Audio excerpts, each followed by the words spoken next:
Are you proud to be Hispanic? Hispanics in Florida now have the first Hispanic car license plate in the United States. Be a proud Hispanic. Put the Hispanic plate on your car. I want to be a doctor. I want to be a scientist. I want to be an engineer. I want to be a police officer. I want to be a professional dancer.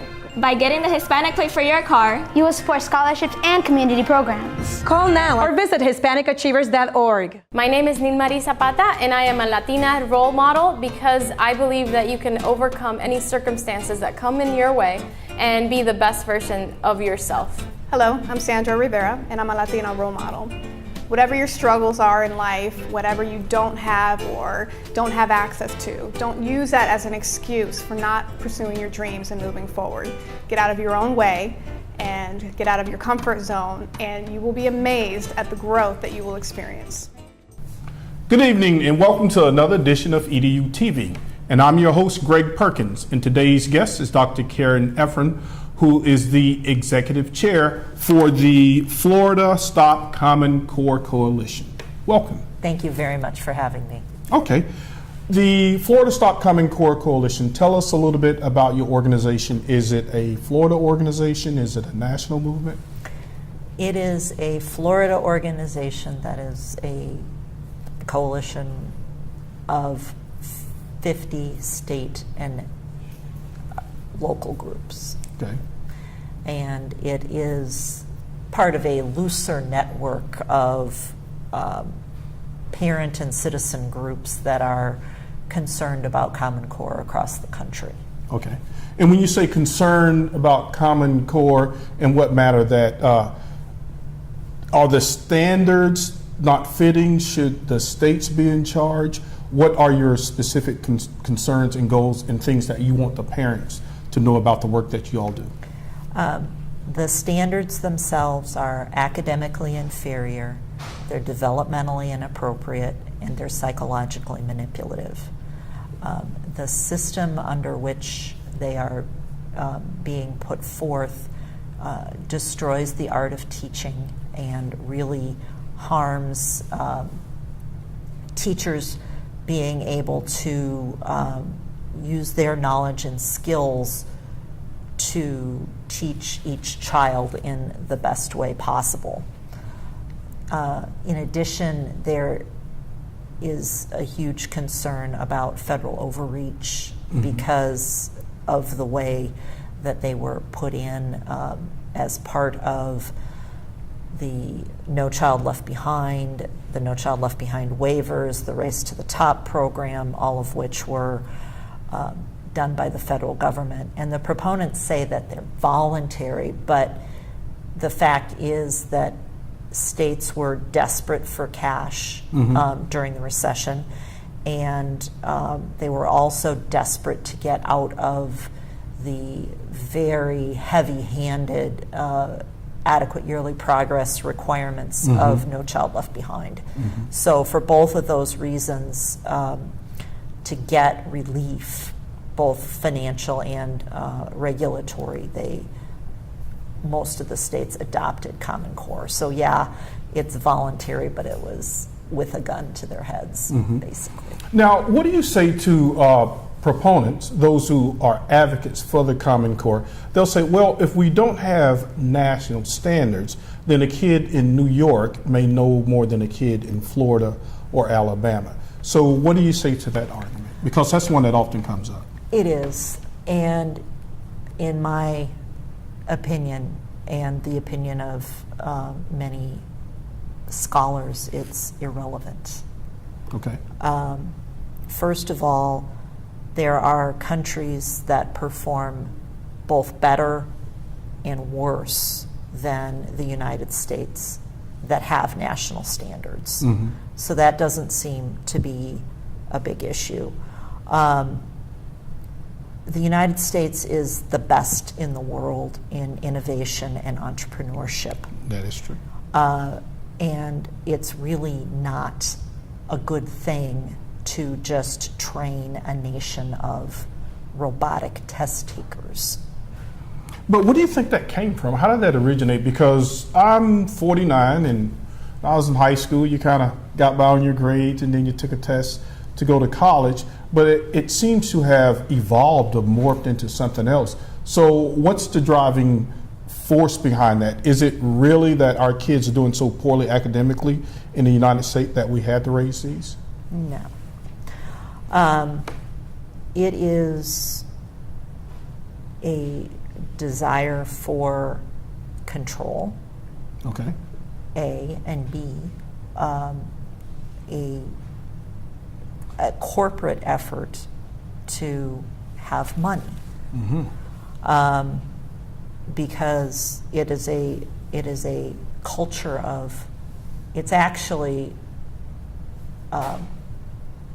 bargaining or thriving on failure, because every time the child fails the test, they have to take it again, which is another however many dollars to Pearson. And to your earlier point about, New York versus Florida,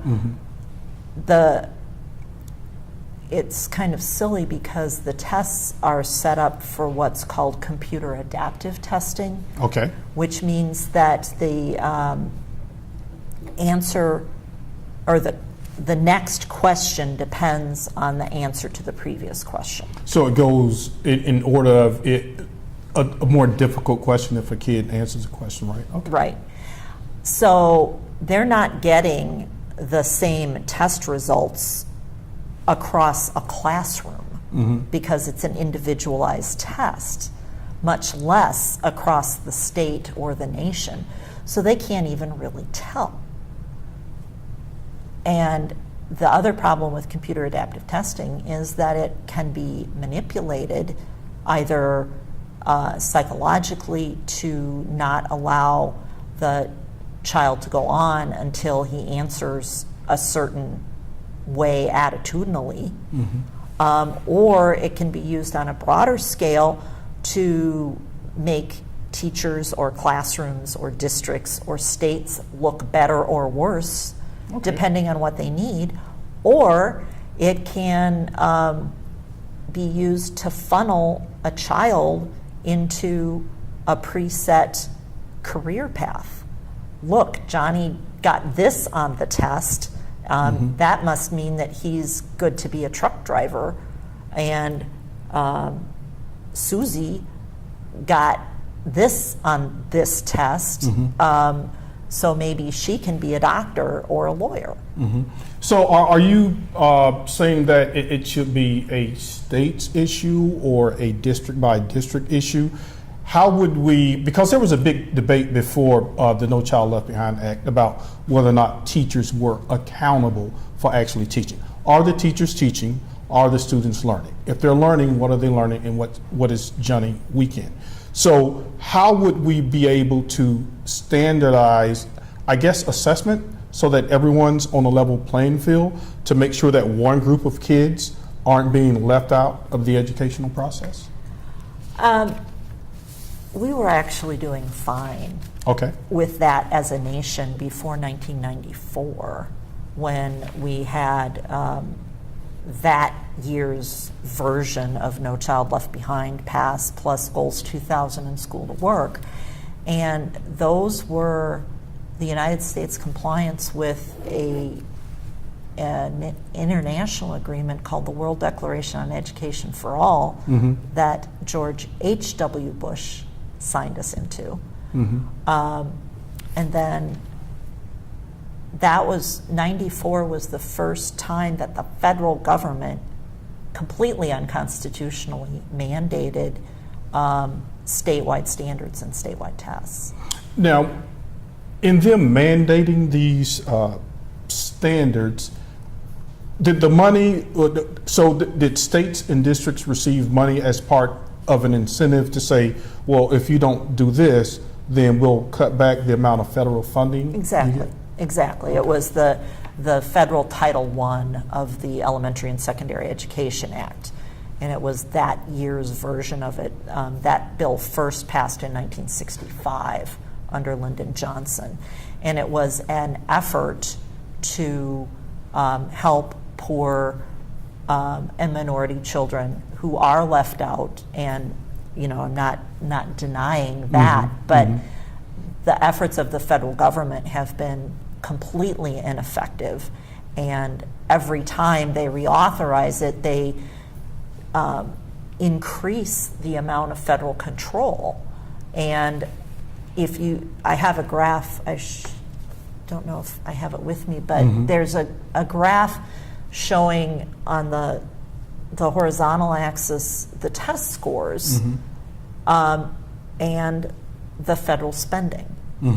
And the federal spending has shot through the roof. We've spent $2 trillion at the federal level since I'm about always 1970. amazed. Yeah, it seems the more money we spend, it's like the two aren't related. Exactly. And I make that argument all the time with a lot of people, and look at me, I said, look, Title I schools in particular, they've been receiving money for years, but still, if the good teaching isn't there, it doesn't matter how much money you throw at the problem.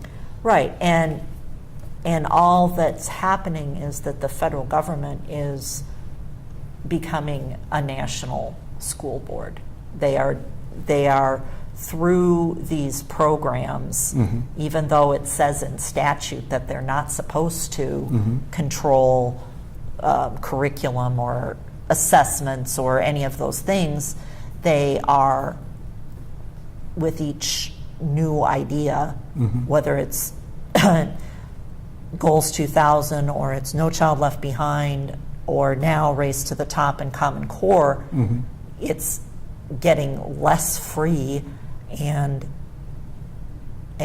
no help to the kids that really need it.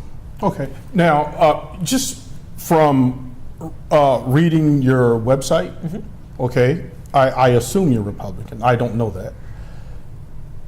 Question, okay, your guy, Jeb Bush. He is not my guy. Okay, Please don't ever say he's my guy. If he's on the Republican ticket, how will that work out for him? Because it seems that a certain part of his constituents aren't in favor of the Common Core. So how does that work out? Can you guys come together, some type of agreement? Or?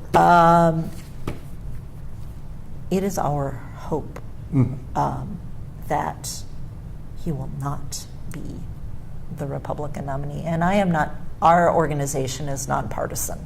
Okay, sure. Completely nonpartisan.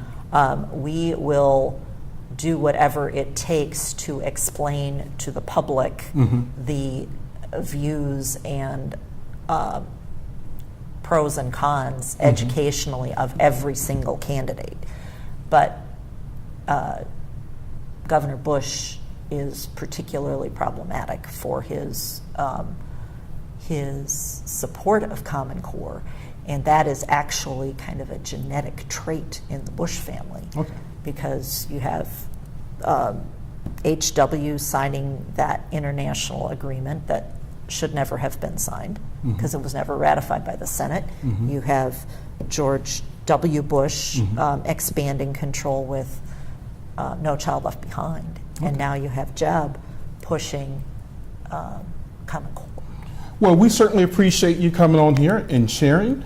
And stay tuned for our next segment of EduTV. Hi, I'm Gloria Puerta from Feed and Fortify Community Organization, today in Latino Role Model. And be yourself. Try to have your purpose in life and be a legacy of service. My name is Milagros Rivera, and I'm a founder and mentor of Daughters of the Mighty King mentoring program for young girls.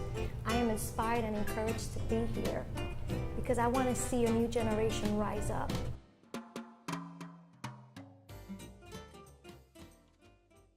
My name is Nilmarie Zapata, and I am a Latina role model because I believe that you can overcome any circumstances that come in your way and be the best version of yourself. Hello, I'm Sandra Rivera, and I'm a Latino role model.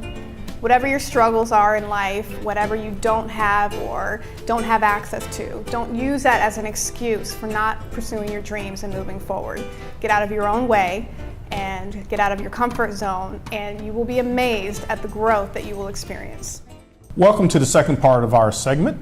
And we have with us Lauren Chianese, who's the Director of Community Engagement for the Foundation for Florida's Future. Welcome, Lauren. Thank you. Lauren, can you tell us a little bit about your organization? I know you guys are big Common Core advocates, so if you could just, I read some of the goals, but maybe you can explain it better to some of the families out there that want to hear about it. Sure. And it's, in Common Core was a name that was used in the beginning, but actually Florida has adopted and made some modifications. So in Florida, we refer to it as the New Florida Standards. FSC, that's correct. So the Foundation for Florida's Future, we advocate for basically increasing the quality of education that students receive in Florida. And our main way of doing that is by advocating for changes in state level policy. So we look at, what's going well in Florida, what we need to change, and we kind of figure out how state policy plays a role in that. So that's our main way of making change, but then we also make sure that people know about it, because if you pass great policy, if nobody knows about it, it never has the positive impact that it can. Now, do you think a lot of people are confused about Common Core standards? Because from my understanding, it's not a federal mandate.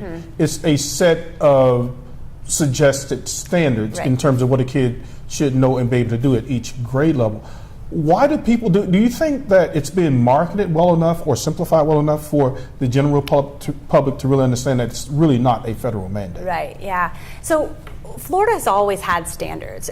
We've always had, and what standards are basically learning goals for students depending on the grade and the subject. So in third grade, you have a set of standards. What should third graders know, be able to do by the end of third grade? Things like multiplying and dividing fractions, for example. We've always had, well, I guess around since the 70s, we've had standards. And we change those standards every couple of years. We increase the standards because what our students are expected to know and be able to do changes as our world changes, and we have to make sure we're preparing them. The difference with the Common Core standards is every single state had a different set of standards. So if you were a kid in Iowa or California or New York or Florida, you might be learning something completely different even though you're in third grade. And if you move from one state to the other, you may miss something, or you may be taking another year of the same information you got. So there were a lot of challenges, especially for military families. So what the governors did, the governors and state superintendents or school chiefs came together and said, hey, let's pool our resources and let's look at what international standards are, let's look at some of the best achieving states, and let's create a set of common standards. And it's just math and English.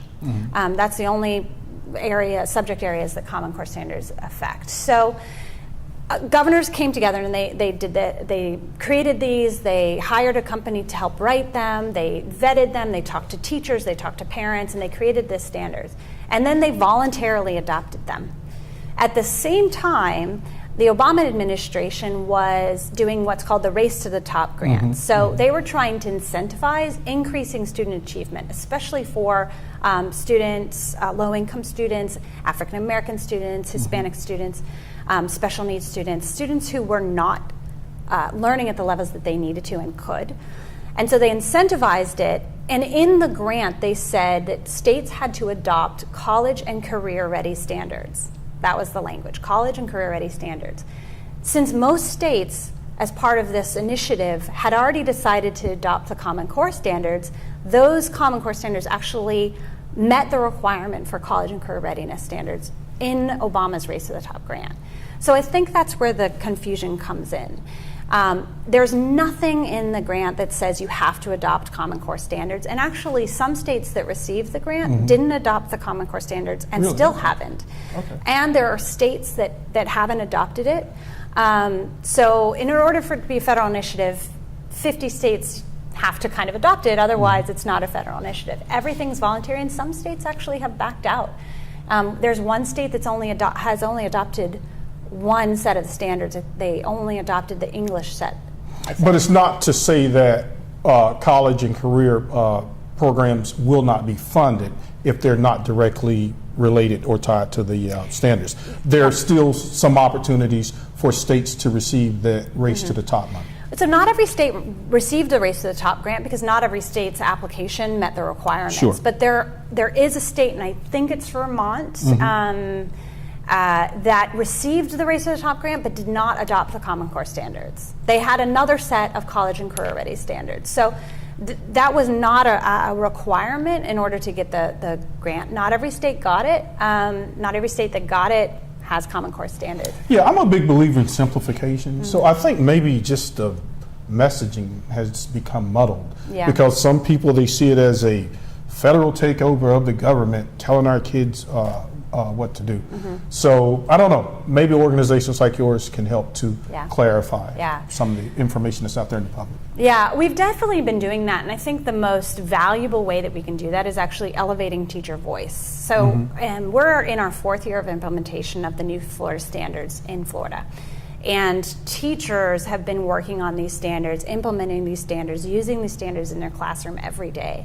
And the results so far have been really promising. Teachers are very excited about that. And so hearing directly from the teachers about what it looks like, what do these new standards actually look like in their classroom? How are students learning in different ways? How are they excited about them? That, I think, is the most valuable. I honestly think at this point, when we're 4 years down the road, having the conversation about whether this is a federal takeover or not is actually distracting from what the real conversation should be, which is how do we support our teachers and make sure that they can implement these well. That's the conversation I think we should be having. That's great. Yeah, I think it was maybe a week ago, 2 weeks, where Rick Scott issued an executive order, and this may be too much testing, not being anti-Common Core, but just too much testing itself. The 11th grade language arts, I think it was. So what are your thoughts on too much testing and sort of narrowing down what's important at the various grade levels? Absolutely. So bottom line, we have to have standardized testing. And I know for some folks that's kind of a bad word, right? But standardized testing means we're going to have the same bar for everybody. And that bar has to be high. Expectations for what kids need to know and be able to do in careers and college today are higher than they were 10 years ago or 20 years ago or 30 years ago. Or they're really playing in a different ball game. So if we don't set that bar high for our kids right now, then we're doing a disservice to them because they're not going to be prepared once we send them out into the real world, right? And so standardized testing allows us to know whether or not our students are on track to meeting those expectations. And it should be used as a tool. It's not to say if you take a standardized test and you don't do well, that you're not smart. What it says is right now, you still have knowledge that you need to gain. So as a system, we need to provide you with more support so that you're ready when you graduate, you have what you need. We also have to have accountability. There's a lot of money being spent on education. There's a lot of students that are in our system, and we have to make sure that our students, our needs are being met and that money is being spent well. Yes, we have too much testing. And the other thing is there's a lot of stress around tests. So I think that we need to work together to figure out how do we build a culture of confidence and around testing, that if we are learning what we need to learn, the test, that's easy, no problem, right? Because we know it, we know the information. And there's schools out there that are doing a really good job of that. And there's some schools that are struggling.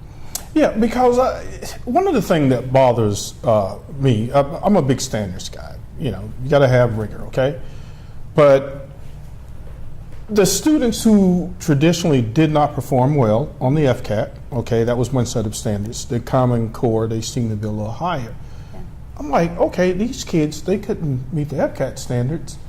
So how in the world are they going to be able to meet the Common Core standards?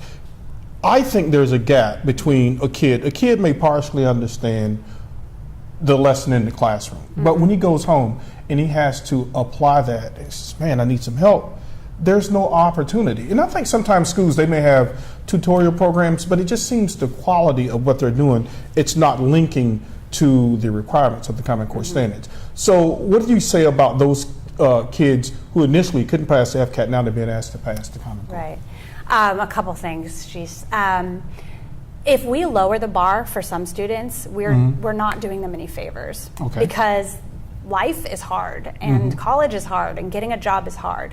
And lowering the bar and saying, okay, we're going to make it easier so you can meet it, that doesn't set them up for success later on. So that's why we have to maintain a high level of rigor and high standards for all students, even the students who right now aren't getting what they need.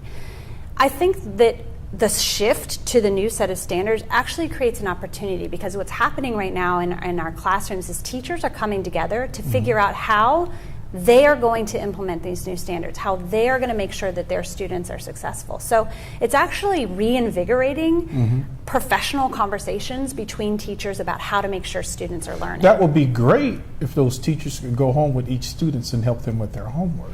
Right, but we know that they can't, right? And that's always been a challenge. There's a lot of, I think that's an issue of curriculum, right? Which is not what the Common Core standards are.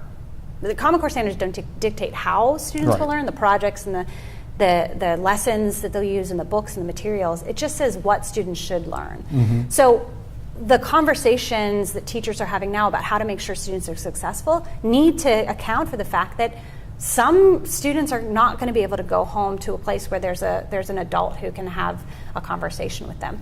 And there's, just one example of how they can do that is the flipped classroom, where students are doing the work in the classroom, and they may be going home and reading something or watching a video where they're learning the material new, and then they're doing the homework in the classroom with the teacher's direct support. And that's called the flipped classroom. Right, and I think I like that as a possible solution, because it just seems that I feel so bad for some of the kids who just don't have that extra support. Not that the teacher, they're not doing their job. Because I think teachers work very hard. They have a lot on their plate. It's just that there's that gap when you have a parent that can't help the kid with the homework. One more thing on that first question is, we've started implementing the standards in kindergarten. This is the 4th year, right? So we've actually been working with our students who are now in 3rd grade. They've only known these new standards. And I actually think the way that the standards are created enables students to be more successful. They're better standards. Students now know how to learn, not just memorize. And so the idea is that those students are actually going to be more successful, even though the standards are harder, because they've been kind of raised with this new way of thinking and learning. So it's like anything else, growing pains with the new system that's being rolled out. Now, there have been a little pushback, opt out. So what are your thoughts on that? Florida providing options, because it seems to me, I was watching a video earlier, and it said, well, if the kid didn't pass the 3rd grade, then he could take the SAT 10, I think it was. And then if the older kids couldn't pass it, or they opted out not to do it, then it could go ACT, they could take the ACT or SAT. And I'm like, well, if enough kids sit that out, it could crash the system. So. But I don't think that's likely, because I think it's a very small percentage of I think kids we need to doing work on a solution that is fewer, better tests. Let's figure out the tests we have that we need, that are working, not get rid of it totally, not opt out, because then kids are going to hurt if we don't have data. We don't know what kids need. I like that. Fewer, better, more effective tests. Exactly. Well, we certainly appreciate you joining us. Thank you. It was my pleasure. Thank you. And thank you for joining us on another version of EduTV. Are you proud to be Hispanic? Hispanics in Florida now have the first Hispanic car license plate in the United States. Be a proud Hispanic. Put the Hispanic plate on your car. I want to be a doctor. I want to be a scientist. I want to be an engineer. I want to be a police officer. I want to be a professional dancer. By getting the Hispanic plate for your car, you will support scholarships and community programs. Call now or visit HispanicAchievers.org. My name is Nilmarie Zapata, and I am a Latina role model, because I believe that you can overcome any circumstances that come in your way and be the best version of yourself. Hello, I'm Sandra Rivera, and I'm a Latina role model. Whatever your struggles are in life, whatever you don't have or don't have access to, don't use that as an excuse for not pursuing your dreams and moving forward. Get out of your own way and get out of your comfort zone, and you will be amazed at the growth that you will experience.